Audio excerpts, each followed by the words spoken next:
Entering Egan's Canyon, an uglier place for sharpshooting, can hardly be imagined. The floor of the canyon is almost flush with the bases of the hills, and in such formations, the bed of the creek which occupies the soul is rough and winding. The road was vile, now winding along, then crossing the stream, hedged in with thicket, dotted with boulders. Ahead of us was a rocky projection which appeared to cross our path, and upon this point dangerous, every eye was fixed. Suddenly my eye caught sight of two fires, under the black bunch of firs halfway up the hillside on our left, and as suddenly they were quenched, probably with snow. Nothing remained but to hear the war whoop and to see a line of savages rushing down the rocks.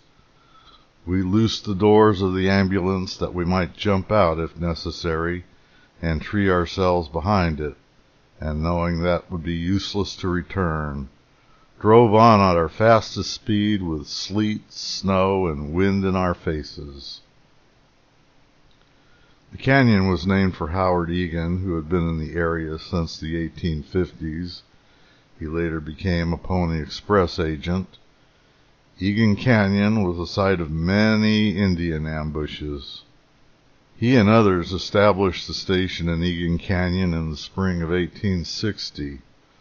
On July 15 or 16, 1860, approximately 80 Indians arrived at the station, took station keeper Mike Holton and a Pony Express rider named Wilson as prisoners and helped themselves to station food supplies. Rider William Dennis, en route from Ruby Valley Station to Egan Station, saw the Indians and slipped away before they discovered him. He found Lieutenant Weed and 60 soldiers, whom he had passed shortly before reaching Egan, and returned with them to the station. Soldiers killed about 17 or 18 Indians and freed the 2 captives. Indian survivors of that skirmish took revenge on the next Pony Express stop, Shell Creek Station, killing the station master and 2 assistants and running off all of the livestock. In early October of that same year, Indians returned to Egan's Canyon, killed the men there, and burnt the buildings. Under the circumstances, it was cold comfort to find, when we had cleared the canyon, that Egan Station at the farther mouth had been reduced to a chimney stack and a few charred posts. The Gosh Yutas had set fire to it 2 or 3 days before our arrival, in revenge for the death of 17 of their men by Lieutenant Weed's party. We could distinguish the pits from which the wolves had torn up the corpses, and one fellow's arm projected from the snow. After a hurried deliberation, in which Kennedy swore, with that musical voice in which the Dublin swains delight, that sure we were all kilt. The possession of property not only accentuates the mind and adds industry to its qualities, it also produces a peculiar development of cautiousness. We unhitched the mules, tethered them to the ambulance, and planted ourselves behind the palisade, awaiting all comers, till the boys could bring reinforcement. Burton heard the tale of the attack from Mr. Thomas, station master at Butte Station. 2 elements fought for us, although 2 tongues of high land directly in front of us would have formed a fine mask for approach. The snow lay in so even a sheet that a prowling coyote was detected, and the hail, like sleet, which beat fiercely on our backs, would have been a sore inconvenience to a party attacking in face. Our greatest disadvantage was the extreme cold. It was difficult to keep a finger warm enough to draw a trigger. Thomas, the judgeling, so he was called, was cool as a cucumber, mentally and bodily. Youths generally are. Firstly, they have their previews to make. Secondly, they know not what they do. Sometime later, the workers rebuilt the station, which served as an overland mail company stop until 1869. In 1979, the station's stone foundations existed in a dense tangle of rabbit brush. Note, Egan's Canyon Station is referred to as Rocky Canyon by Orion Clemens. After an hour's freezing, which seemed a days, we heard with quickened ears the shouts and tramp of the boys in the stock, which took a terrible load off the exile of Aaron's heart. We threw ourselves into the wagons, numbed with cold, and forgot, on the soft piles of saddles, bridles, and baggage, and under heaps of blankets and buffaloes, the pains of Barahut.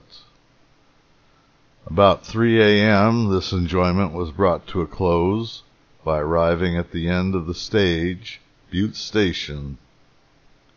Bates, or Butte Station, located between Egan and Mountain Springs, began in 1859 as part of George Chorpening's mail route and continued to serve the Pony Express. In the spring of 1860, Indians burnt Butte Station. The road was 6 inches deep with snow, and the final ascent was accomplished with difficulty. The good station master, Mr. Thomas, a Cambrian Mormon, who had, he informed me, 3 brothers in the British Army, bade us kindly welcome, built a roaring fire, added meat to our supper of coffee and doughboy, and cleared by a summary process among the snorers, places for us on the floor of Robber's Roost, or Thieves' Delight, as the place is facetiously known throughout the countryside. The last night's sound sleep was allowed to last through the morning. The day was perforce a halt. The old white mare and her colt had been left at the mouth of the canyon, and one of the Shoshone Indian servants of the station had been persuaded, by a bribe of a blanket and some gunpowder, to return for them. About noon we arose, expecting a black fog, and looked down upon Butte Valley, whose northern edge we had traversed last night. Snow still lay there. That bottom is rarely without frost, but in the fine, clear, sunny day, with the mercury at 43 degrees Fahrenheit in the shade, the lowest levels became green. The hill cedars turned once more black. Earth steamed like a garment hung out to dry, and dark spots here and there mottled the hills, which were capped with huge turbans of muslin-like mist. While the Shoshone is tracking and driving the old mare, we will glance around the Robber's Roost, which will answer for a study of the Western man's home. It is about as civilized as the Galway shanty, or the normal dwelling place in central equatorial Africa. A cabin fronting east and west, long walls 30 feet with portholes for windows, short ditto 15, material sandstone and bog ironstone slabs, compacted with mud, the whole roofed with split cedar trunks reposing on horizontals, which rested on perpendiculars. Behind the house, a corral of rails planted in the ground. The enclosed space, a mass of earth, and a mere shed in one corner, the only shelter. Outside the door, hingeless and lockless backboard of a wagon, bearing the wounds of bullets and resting on lintels and staples, which also had formed parts of locomotives, a slab acting stepping stone over a mass of soppy black soil, strewed with ashes, gobs of meat offals, and other delicacies. On the right hand, a load of wood, On the left, a tank formed by damming a dirty pool which had flowed through a corral behind the roost. There was a regular line of drip distilling from the caked and hollowed snow which toppled from the thick thatch above the cedar braces. The inside reflected the outside. The length was divided by two perpendiculars, the southernmost of which, assisted by a halfway canvas partition, cut the hut into unequal parts. Behind it were two bunks for 4 men, standing bedsteads of poles planted in the ground, as in Australia and Unyamwezi, and covered with piles of ragged blankets. Beneath the framework were heaps of rubbish, saddles, cloths, harness, and straps, sacks of wheat, oats, meal, and potatoes, defended from the ground by underlying logs, and dogs nestled where they found room. The floor, which also frequently represented bedstead, was rough, uneven earth, neither tamped nor swept, and the fine end of a spring oozing through the western wall kept part of it in a state of eternal mud. A redeeming point was the fireplace, which occupied half of the northern short wall. It might have belonged to Guy of Warwick's great hall. Its ingle nooks boasted dimensions which one connects with the idea of hospitality and jollity, while a long hook hanging down it spoke of the bouillon pot and the iron oven of hot rolls. Nothing could be more simple than the furniture. The chairs were either posts mounted on 4 legs, spread out for a base, or 3-legged stools with uniform seats. The tables were rough dressed planks, 2 feet by 2, on rickety trestles. One stood in the center for feeding purposes. The other was placed as buffet in the corner near the fire, with eating apparatus, tin coffee pot and garnels, rough knives, pitchforks, and pewter spoons. The walls were pegged to support spurs and pistols, whips, gloves, and leggings. Over the door in a niche stood a broken coffee mill for which a flat stone did duty.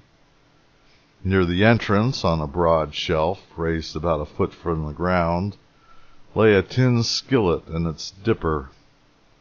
Soap was supplied by a handful of gravel, and evaporation was expected to act towel. Under the board was a pail of water with a floating can, which enabled the inmates to supply the drainage of everlasting chaws. There was no sign of Bible, Shakespeare, or Milton. A Holywell Street romance or two was the only attempt at literature. In revanche, weapons of the flesh, rifles, guns, and pistols, lay and hung all about the house, carelessly stowed as usual, and tools were not wanting: hammers, large borers, axe, saw, and chisel. An almost invariable figure in these huts is an Indian standing cross-legged at the door, or squatting uncomfortably close to the fire. He derides the whites for their wastefulness, preferring to crouch in parties of 3 or 4 over a little bit of fuel, than sit before a blazing log. These savages act, among other things, as hunters, bringing home rabbits and birds. We tried our revolvers against one of them and beat him easily, yet they are said to put 3 times out of 4 an arrow through a keyhole 40 paces off.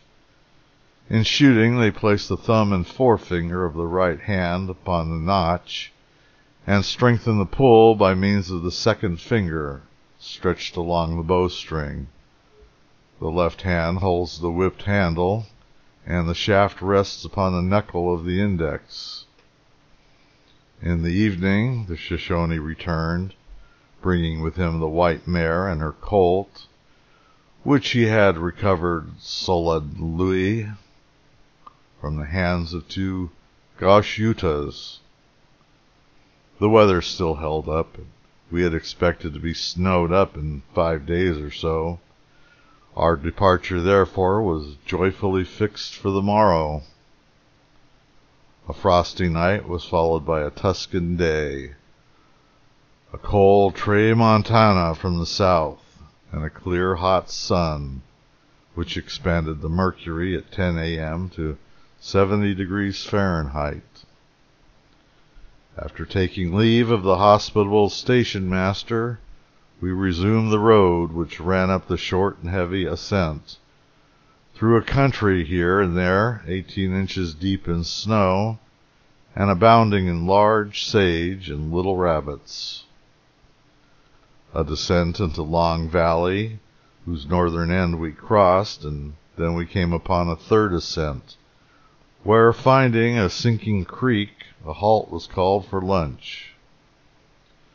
The formation of the whole country is a succession of basins and divides.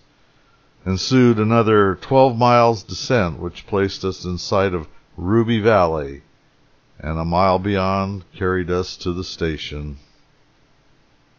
The station began in 1859 as part of George Chorpening's mail route. It later served the Pony Express and Overland Mail Company line. William "Uncle Billy" Rogers and Frederick William Hurst managed the station operations at Ruby Valley. The area's rich soil provided excellent opportunities to raise food and hay for the other stations along the route. A band of Shoshone and the Army also established camps near the station at various times. Camp Floyd's Company B of the 4th Artillery Regiment arrived at Ruby Valley in May of 1860 to protect the mail route during the Pyramid Lake War, and remained there until October. Ruby Valley is a halfway house about 300 miles from Great Salt Lake City, and at the same distance from Carson Valley. It derives its name from the small precious stones which are found like nuggets of gold in the crevices of primitive rock. The length of the valley is about 100 miles by 3 or 4 broad, and springs are scattered in numbers along the base of the western mountains. The cold is said to be here more severe than any place on the line of the road, Spring Valley excepted. There is, however, excellent bench land for grazing. In this season, the scenery is really pretty. The white peaks tower over hill land black with cedar, and this looks down upon the green bottoms scattered over with white sage, winter above lying by the side of the summer below. We were received at the Ruby Valley station by Colonel Rogers, better known as Uncle Billy. He had served in the troublous days of California as marshal, and has had many hairbreadth escapes to relate. He is now assistant Indian agent, the superintendent of a government model farm, and he lives in Garcon, having left his wife and children at Frogtown. We were soon introduced to the chief of the country, Choikapachia, the old man, a word of unpronounceable slur changed by whites into Chokop, earth. His lands are long to the north and south, though of little breadth. He commands about 500 warriors, and as Uncle Billy is returning to Frogtown, he is collecting a large hunting party for the autumnal battue. In 1849, his sister was wantonly shot by immigrants to California. He attacked the train and slew in revenge 5 men, a fact with which we were not made acquainted till after our departure. His father and grandfather are both alive, but they have abdicated under the weight of years and infirmities, reserving their voices for the powwow. We dined in the colonel's stone hut, and then saw the lions feed after us. Chokop and 5 followers sat down with knife and fork before a huge tureen full of soft pie, among which they did terrible execution, champing and chewing with the noisiness of wild beasts, and eating each enough for 3 able-bodied sailors. The chief, a young man 25 years old, had little to denote the Indian, except vermilion where soap should have been.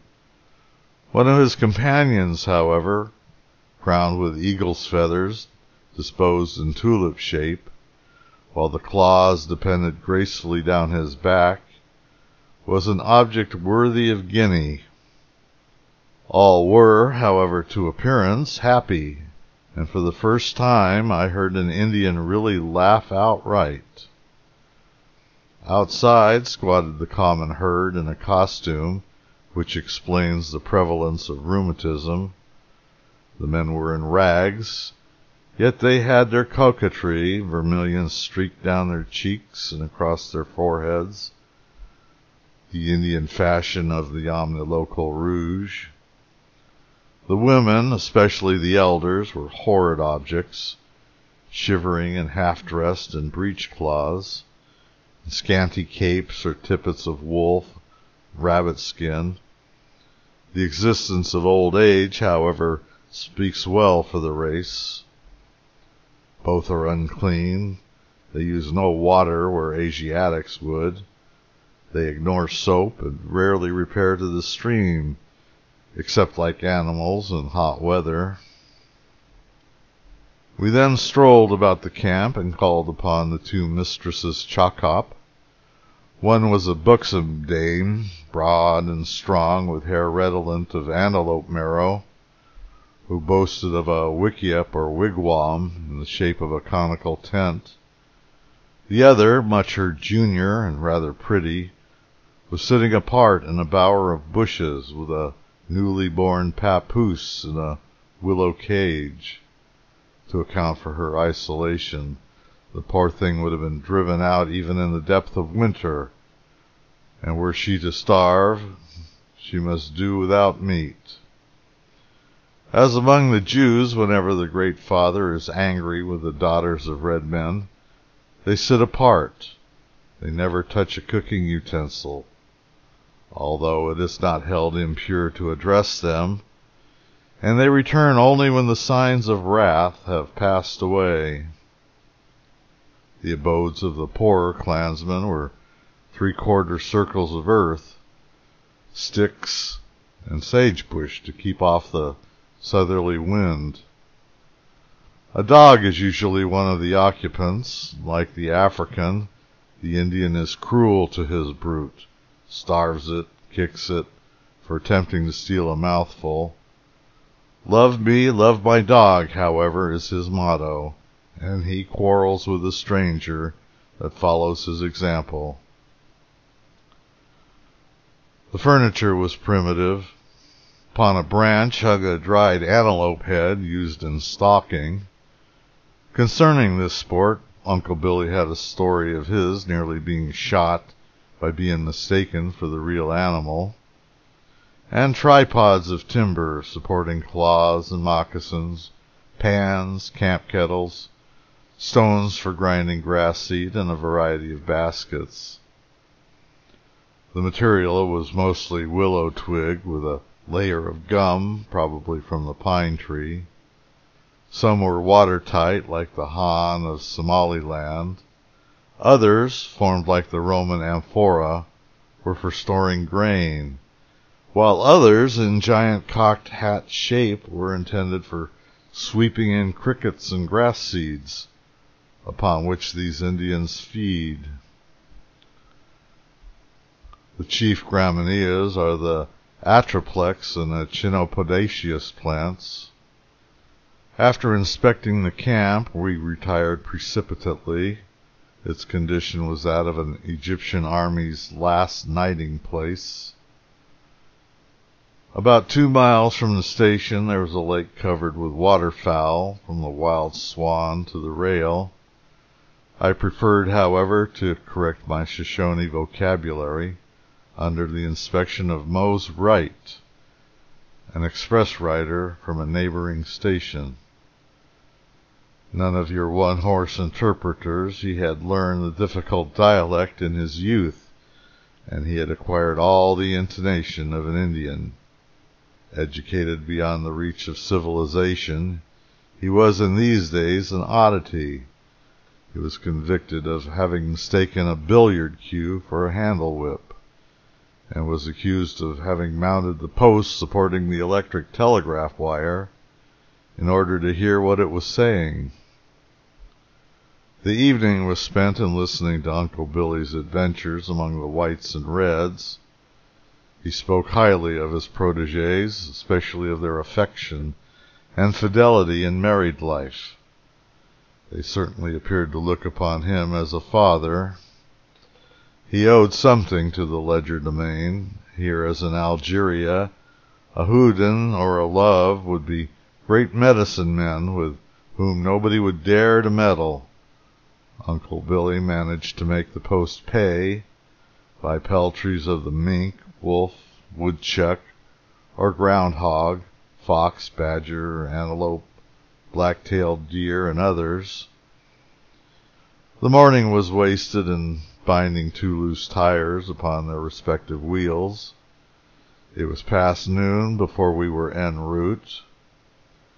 We shook hands cordially with Uncle Billy, whose generosity, a virtue highly prized by those who, rarely practicing it, expect it to be practiced upon them, has won for him the sobriquet of the big-hearted father. He had vainly, however, attempted to rescue my silver pen holder, whose glitter was too much for Indian virtue.